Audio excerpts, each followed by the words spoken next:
नमस्कार दोस्तों। आइए आज की बातचीत शुरू करते हैं। आप लोगों से बातचीत के लिए ज़रूरी है कि आप आएं, फेसबुक से पेज से जुड़ करके मेरी बात को सुनने के साथ उस पर विचार मंथन भी करें और उस विचार मंथन के बाद हम लोग मिल करके इस उत्तराखंड को कैसे संवार सकते हैं, इस पर चिंतन करें, इस पर इसको क्रियान्वित कैसे करना है, इस पर सोचें। उत्तराखंड को हम देवभूमि कहते हैं। उत्तराखंड में जो चार धाम है, जो हेमकुंड साहिब है, जो पिरान कलियर है, जो नानक मत्ता है, उसके अलावा भी अनेक धार्मिक पर्यटक स्थल हैं जिनमें लोगों की आस्था है और साल में एक बार, दो बार या एक साल के अंतराल के बाद तीसरे साल लोग अपने उस आराध्य को के दर्शन के लिए, उससे उसकी अनुकंपा बनी रही इसके लिए आते हैं। तो एक जो उत्तराखंड का स्वरूप है कि बड़ी संख्या धार्मिक पर्यटकों की उत्तराखंड में आती है। उत्तराखंड के 9 जिले पूर्ण रूप से पर्वतीय हैं। नैनीताल और देहरादून आंशिक पर्वतीय हैं और इनमें भी जो ग्रीष्मकालीन पर्यटक स्थल होते हैं, जैसे नैनीताल हो गया, मसूरी हो गया, मुनस्यारी हो गया, कौसानी हो गया, चोपता हो गया, औली हो गया, दयारा हो गया, हरसिल हो गया, टिहरी बांध हो गया, ऐसे बहुत सारे पर्यटक स्थल हैं जहां पर लोग आते हैं। तो धार्मिक पर्यटन का केंद्र है, ग्रीष्मकालिक पर्यटन का केंद्र है और ये जो कार्बेट जिम कार्बेट है, ये जो देहरादून, मसूरी, धनोल्टी है, ये तो अब वीकेंड वाले पर्यटन केंद्र भी बन गए। नैनीताल भी, तो ये वीकेंड वाला पर्यटक भी यहाँ आता है। हमारे पास जो पर्वतीय क्षेत्र में नेहरू इंस्टीट्यूट ऑफ माउंटेनियरिंग है, इसने पर्वतारोहण में जो आयाम स्थापित किए, तो उसके बाद लोग रॉक क्लाइंबिंग, पर्वतारोहण का प्रशिक्षण लेने के साथ साथ यहाँ पर पर्वतारोहण करने के लिए आते हैं। जो बर्फीले इलाके हैं वहाँ पर ट्रैकिंग के लिए भी आते हैं। एक पर्यटक वो है साहसिक पर्यटन में जो आता है। औली और दयारा जैसी जगह पर स्कीइंग के लिए आते हैं विंटर सीजन में। हमारे जो टिहरी बांध है उस पर लोग आते हैं 12 महीने। हमारा जो नदियां हैं, चाहे वो गंगा हो, चाहे यमुना हो, चाहे इधर हो, रिवर राफ्टिंग का एक और काम है। तो साहसिक पर्यटक भी आता है। यहाँ की जो हरियाली है, यहाँ केवल ये नहीं कि मौसम ठंडा है, बल्कि यहाँ की जो हरियाली है, ग्रीनरी है, यहाँ की जो खूबसूरती है, उसको देखने के लिए भी लोग आते हैं। वनस्पति विज्ञान का अध्ययन करने के लिए लोग आते हैं। भूगर्भीय हलचल, उसका अध्ययन करने के लिए लोग आते हैं। और जो साधु संत हैं वो हरिद्वार, ऋषिकेश, जो धर्मनगरी जिसको कहा जाता है, यहाँ से लेकर अनेक अनेक इलाकों में, दूर दराज की गुफाओं में तप तपस्या करने के लिए आते हैं। तो देश से लेके विदेश का पर्यटक यहाँ पर आता है। और मैं इसको जो व्याख्या करने की मेरी कोशिश है, उसके पीछे मेरा कहने का मतलब है कि जब हम इसको देवभूमि कहते हैं, उत्तराखंड में शांत वादियां हैं, लोग यहाँ के अच्छे हैं, ईमानदार हैं, जिम्मेदार हैं, सेवा भाव वाले हैं, ये हम अपने बारे में कहते हैं। हम बहादुर भी हैं, हम सीमाओं पर भी, हम किसी से पीछे नहीं है। सीमाओं की रक्षा में हमारा अपना एक समृद्ध इतिहास है बहादुरी का। तो जो बहादुर होता है वो उतना ही विनम्र भी होता है, वो उतना ही शिष्ट भी होता है। उच्छृंखल, अनुशासनहीन व्यक्ति कभी बहादुर नहीं हो सकता। तो अपना जो हमारा ये समृद्ध इतिहास है, हमारी जो ये सांस्कृतिक धरोहर है, हमारा जो ये आचरण है, अगर उससे इतर कुछ दिखता है तो निश्चित रूप से वो नुकसान पहुंचाता है। मैं इस बात को इसलिए कह रहा हूं कि कल केदारनाथ के पैदल जो यात्रा मार्ग है उस पर एक बेटी के साथ घोड़े खच्चर वालों ने जिस तरह का व्यवहार किया, उससे पहले रोला के लब जहाद का किस्सा पूरे देश के मीडिया जिस तरह से उसको सुना रहा है, तो इस ढंग के वातावरण से उत्तराखंड की छवि जो धूमिल हो रही है वो हमारे लिए चिंता का विषय होना चाहिए। आप जरा राजस्थान जाइए, वहां पर आप पहुंचते हैं, गाड़ी से पैर जमीन पर रखते हैं तो जो आपके इर्द गिर्द गाड़ी वाला, टैक्सी वाला, गाइड जो लोग आते हैं उनकी जरा बात सुनिए।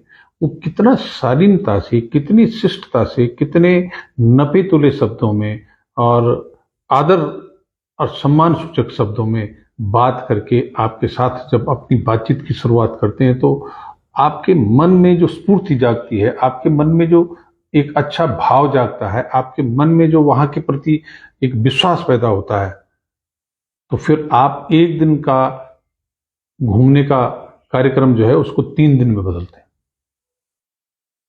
और मैं इसको इस बात इसलिए कह रहा हूं कि हमको उत्तराखंड की जो पलायन की समस्या है, रोजगार न होने के कारण जो पलायन की समस्या है, जरा उसके सारे पहलू पर विचार करने के बाद अपना आचार व्यवहार, अपना जो कर्म है उसका निर्धारण करना चाहिए। और अगर हम ऐसा नहीं करेंगे, अगर हम छुटकइयों की तरह व्यवहार करेंगे, अगर हम आने वाले पर्यटकों के साथ अभद्रता करेंगे, तो एक व्यक्ति करता है और भुगतना कईयों को पड़ता है। 2013 की आपदा के बाद जब धार्मिक पर्यटन उभर रहा हो, ऐसे में क्या हमको सचेत नहीं रहना चाहिए? उस प्रकृति की आपदा के बाद हमको क्या सुधर नहीं जाना चाहिए? और इसको जरा थोड़ा सा आपको समझना पड़ेगा कि दैवीय आपदा, बरसात, हर दिन कोई ना कोई दुर्घटना की जो समाचार आते हैं वो यहां पर आने वाले यात्रियों को उनके कदम उत्तराखंड की तरफ बढ़ते हुए कदमों को रोकने का काम करते हैं।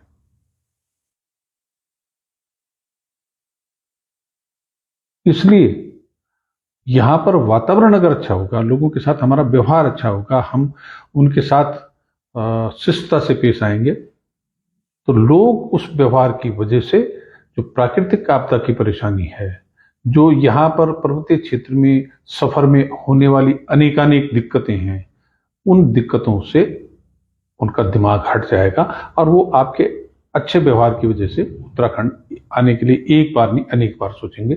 एक दिन नहीं बल्कि कई दिन रुकने का कार्यक्रम बनाएंगे। मैं इसलिए इस बात को कह रहा हूं कि उत्तराखंड में रोजगार का जो मूल साधन था, मैं फिर जाता हूं, जैसे मैंने कल कहा कि 50 साल पहले तक कृषि, जो घाघ कवि की कविता है ना, उत्तम खेती मध्यम बाण निश्चित चाकरी भीख निदान, तब वो सिद्धांत परफेक्ट था 50 और 60 के दशक में, जब खेती करना सबसे उत्तम माना जाता था और वही हर परिवार के गुजर बसर का सहारा था, ग्रामीण क्षेत्रों में, पर्वतीय क्षेत्रों में खासकर।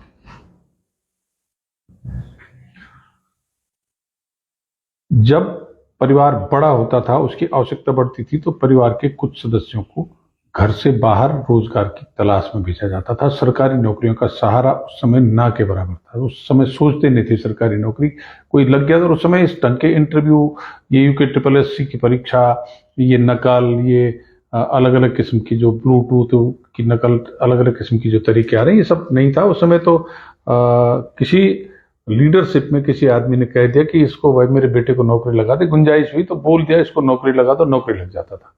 उस समय नौकरी लगने का कोई चार्म नहीं था लोगों में कि सरकारी नौकरी लगना है। तो एक तो कृषि था, दूसरा बागवानी।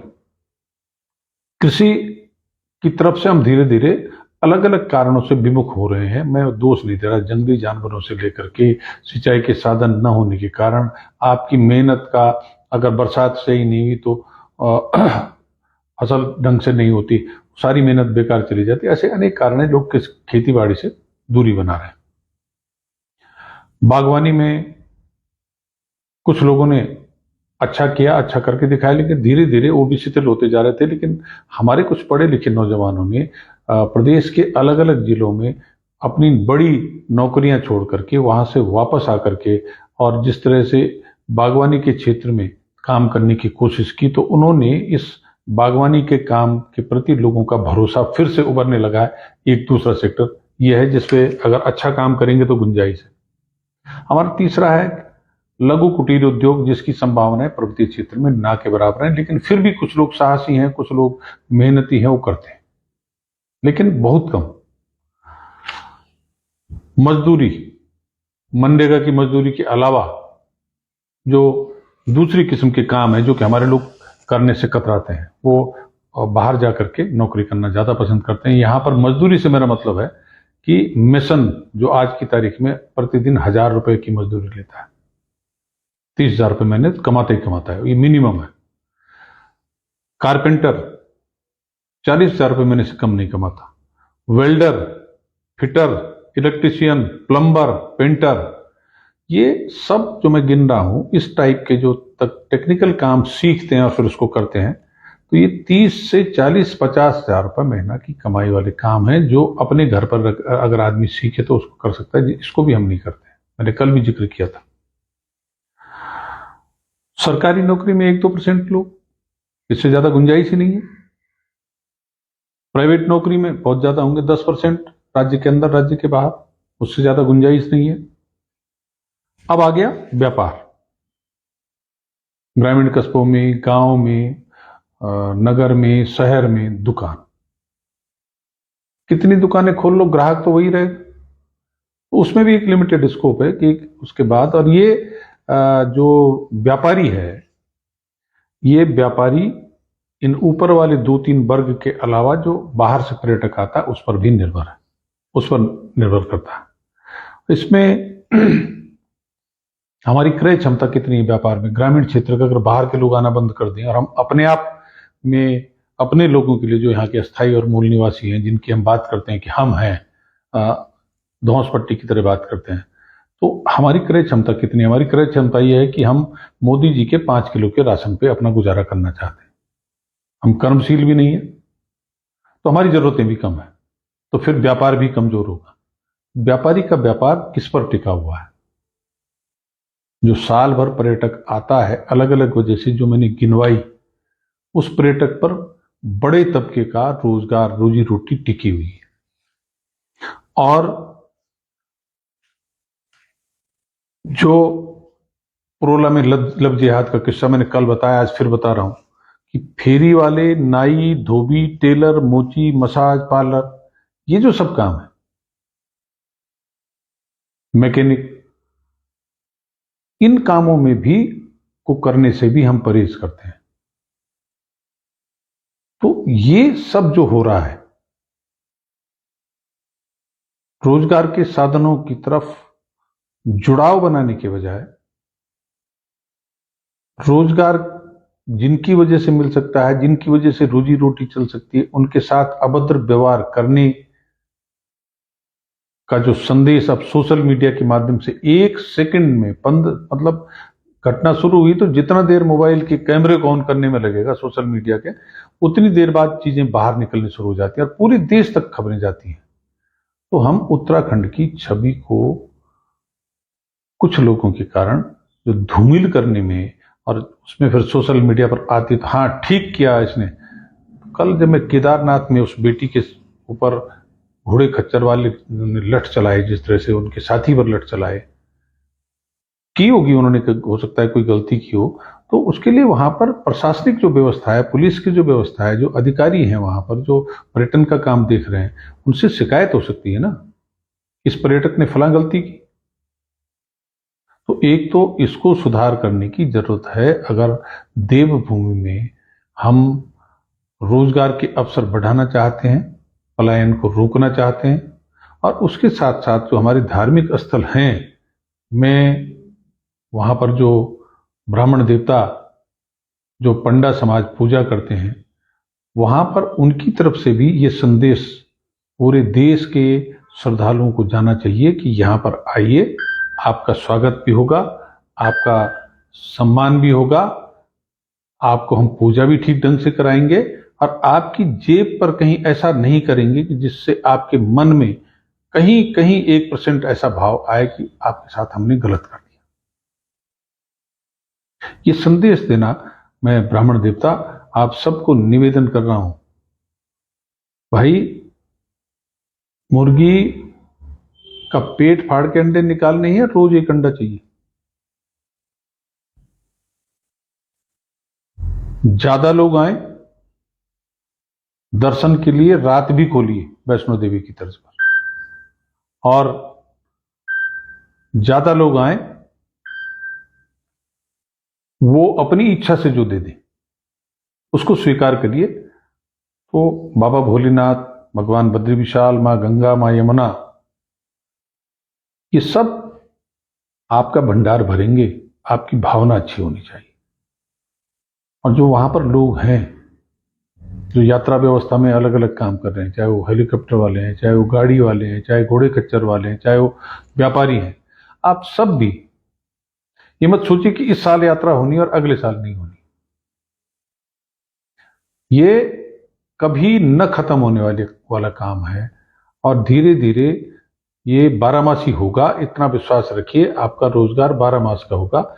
लेकिन उसके लिए आपको अपना आचार व्यवहार और जो लोगों के साथ वहां पर चीजों के दाम में जो हो रहा है उसमें निश्चित रूप से सुधार करने की जरूरत है। मुझे उम्मीद है कि आप मेरी इस बात को शिकायत के रूप में नहीं बल्कि सकारात्मक रूप से लेकर के दूरगामी इसके अच्छे परिणाम मिले उसमें सहभागी बनेंगे।